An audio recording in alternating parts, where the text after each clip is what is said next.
Très heureux de vous retrouver ce dimanche devant vos écrans, devant votre poste récepteur ou bien téléphone Android pour cette émission, qui est émission Science sans conscience de cette chaîne Science sans conscience.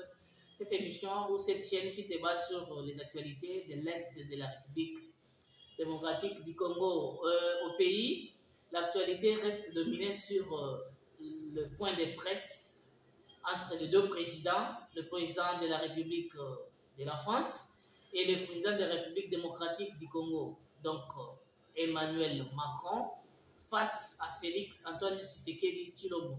Donc leur point de presse a marqué beaucoup le monde. Pourquoi? Parce que ces deux, ils sont arrivés à montrer leur capacité intellectuelle, ou on pourra dire autrement que la guerre entre les deux grands esprits. Alors, c'était la guerre entre l'Union africaine et l'Union européenne. Les deux présidents, en tenant leur point de presse, ils se sont montrés réellement de quoi il s'agit. D'autres voulaient, le président de la République, Félix, voulait montrer réellement les soucis des peuples congolais. Et de l'autre côté, Emmanuel Macron voulait dire que vous ne pouviez pas nous jeter l'éponge. Donc, le président de la République, vous pouviez prendre responsabilité des choses à la main pour pouvoir faire déloger le M23 sous les sols congolais, pour ne pas citer les Rwanda. Mais tandis que le président de la République, Félix, a cité à plus le M23 qui est appuyé par les Rwandais qui nous fait la guerre.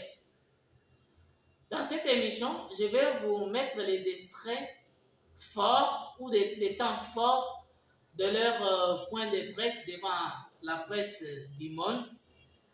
Je vais vous les mettre en ligne. Vous allez écouter comment ces deux présidents ils sont arrivés au point de s'échanger sur ce point.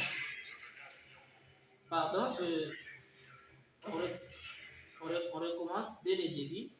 Vous allez écouter les deux présidents, comment ils sont arrivés de tenir leur point de presse. On commence par le président de la République, Félix Tshisekedi. On va finir par Emmanuel Macron. C'est dans la vidéo, mais ils sont arrivés à s'échanger un peu. Allez.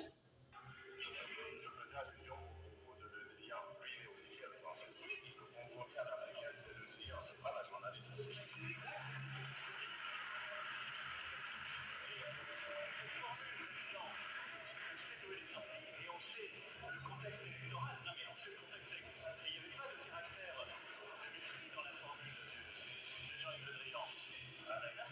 Grâce à toi, on a pu expliquer à l'heure. J'espère que vous avez entendu, malgré notre vidéo, poser un peu de problèmes. Le président Félix lui dit, lorsque vous avez des élections, nous n'arrivons pas à venir vous condamner ou à vous porter correction.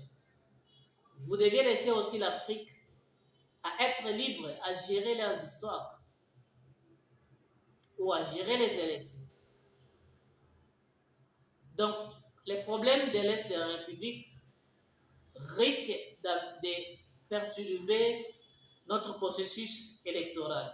C'est pourquoi il a fait ces remarques pour lui dire, donc normalement, vous deviez essayer un peu de vous écarter des processus électoraux des États d'Afrique, où les États d'Afrique ne veulent pas, enfin quand ils sont en train de tenir leurs élections, où nous écoutons le président de l'Union africaine ou de l'Asie pour dire nous condamnons, il y a ceci, il y a cela. Cela n'était pas la cause de la visite du président Emmanuel Macron. Mais c'est là, je vous avais déjà annoncé que l'Union africaine, il a utilisé le président Macron d'aller demander pardon au peuple congolais et que l'arrêt de ceux qui veulent aller au nouveau leadership de la domination du monde ou la grande puissance, de rentrer à l'Union européenne. Voilà, je vais vous mettre cette vidéo où le député de l'Union européenne nous fait voir que ce n'est pas, il est tôt d'aller vers l'Afrique et de ramener l'Afrique. Je vais vous mettre cette vidéo, vous allez écouter vous-même. Ont régulièrement cédé à la propagande de Paul Kagame. Il n'est donc pas étonnant que ce dernier se sente aujourd'hui tout permis. Il l'a prouvé en continuant à armer une milice qui terrorise la région du Kivu, le M23. Tout le monde est désormais convaincu de l'ingérence militaire du Rwanda dans les affaires de la République démocratique du Congo. L'Union européenne, la France et d'autres puissances ont exigé que M. Kagame cesse enfin sa politique hostile. Vous avez entendu? La terreur devant le groupe M23 provoque des déplacements de population massifs. 5 millions de Congolais ont déjà quitté la zone depuis 10 ans. Le M23, bras armé du Rwanda, participe donc à une nouvelle déstabilisation en République démocratique du Congo. Un pays qui n'a pas besoin de difficultés supplémentaires. Effectivement. L'Organisation des Nations Unies est présente dans le pays depuis des dizaines d'années. La guerre à l'est de la République démocratique du Congo n'a pourtant jamais cessé. Les paroles du pape François, qui était en visite dans le pays il y a quelques jours, résonnent tout particulièrement. Il nous disait: retirez vos mains de la République démocratique du Congo, retirez vos mains de l'Afrique, cessez d'étouffer l'Afrique. Elle n'est pas une mine à exploiter, ni une terre à dévaliser.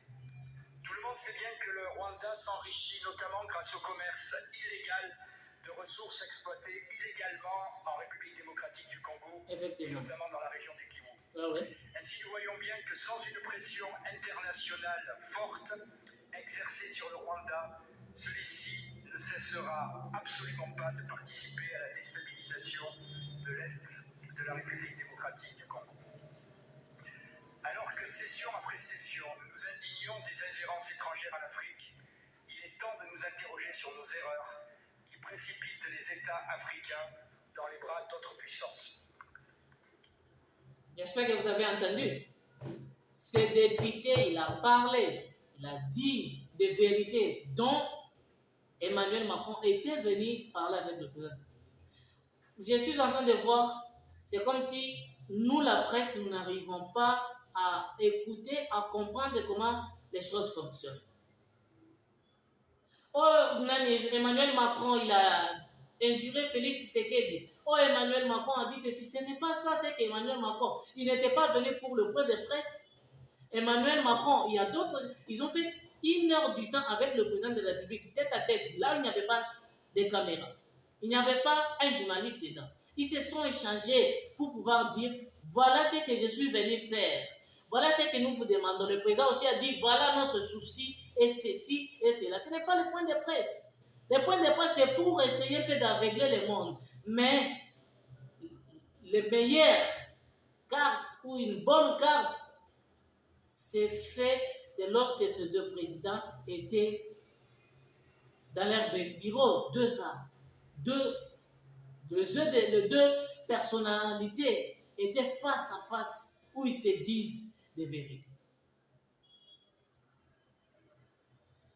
Et là, les gens, ils ont oublié que l'Est de la République est occupé par les milices. Ce député est arrivé au point de rappeler au monde pour dire, le pape était au pays pour dire, l'Afrique est laissée d'exploiter l'Afrique. L'Afrique n'est pas une mine auquel vous pouviez venir et exploiter. Non, c'est ce que nous condamnons. Nous ne voulons pas l'exploitation d'Afrique. Nous voulons que l'Afrique soit à l'aise et que l'Afrique s'occupe à faire ces choses. Et que l'Afrique, la richesse d'Afrique profite aux Africains.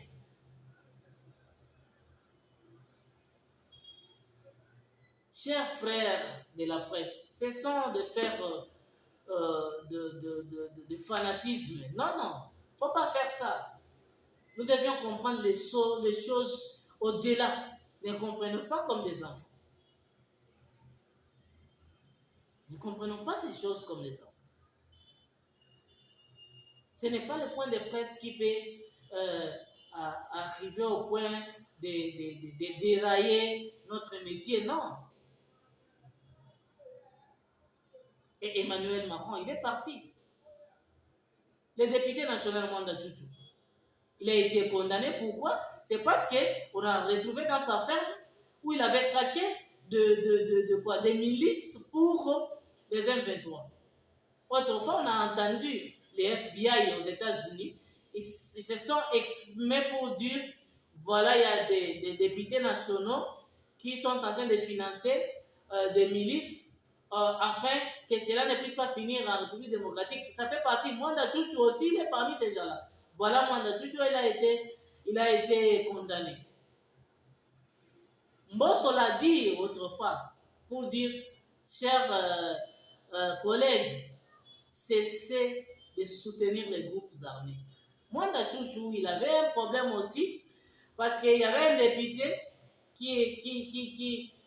un député du nom Nyaruga ou quelque chose comme ça. Il a aussi dénoncé pour dire que ce député que vous voyez, il garde ses milices chez lui à la maison. Donc la guerre de l'Est, chers députés, cessez. Chers frères, nous vous conseillons d'arrêter ces histoires-là. Les FARDC ne dorment pas. Aujourd'hui, ils ne sont pas à Kishiché. Ils ont quitté Kishiché vers Bunagana. Ils se dirigent vers Bunagana. Personne n'en parle. Pourquoi? Parce que la guerre de l'Est, quand les FARDC ont arrivé à conquérir quelques territoires, personne n'en parle. Et on s'étale sur la visite d'Emmanuel Macron. Mais la progression ou la montée en puissance des FARDC, personne n'en parle.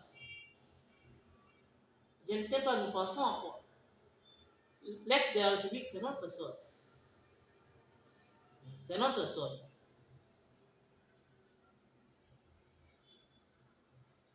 Le président de la République a fait voir au président Emmanuel Macron, dans les points de presse, que je vais vous mettre maintenant, pour lui dire, cessez d'exploiter l'Afrique. Vous ne pouvez pas exploiter l'Afrique. Ou l'Afrique n'est pas au sujet d'une exploitation européenne. Nous sommes arrivés à la fin, mais avant de clôturer, je vous mets ce point de presse de ces deux présidents. Vous allez écouter comment ces derniers sont en train de s'échanger.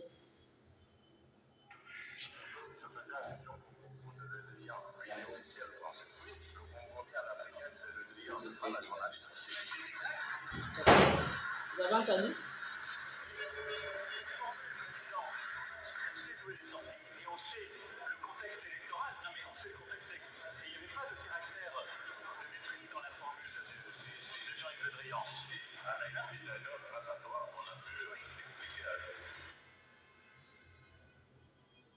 Vous avez entendu? C'est ça. C'est ça. Nous ne pouvons pas nous étaler à n'importe quoi. Cherchons à aider nos dirigeants afin que notre pays puisse décoller et que notre pays puisse avancer de l'avant. L'Est de la République nous appartient nous tous. C'est notre pays, c'est notre terre, c'est notre sol. N'appuyons pas les M23. Cherchez à soutenir les FARDC et que ces dernières puissent finir déloger l'ennemi de notre sol.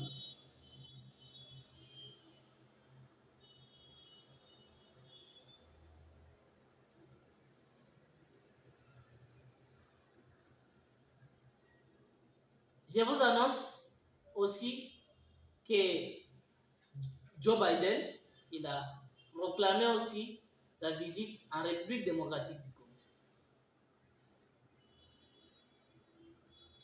La date, nous allons vous annoncer son arrivée dans notre prochaine émission.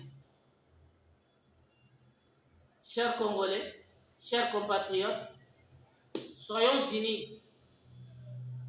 Combattons pour déloger l'ennemi sur notre sol.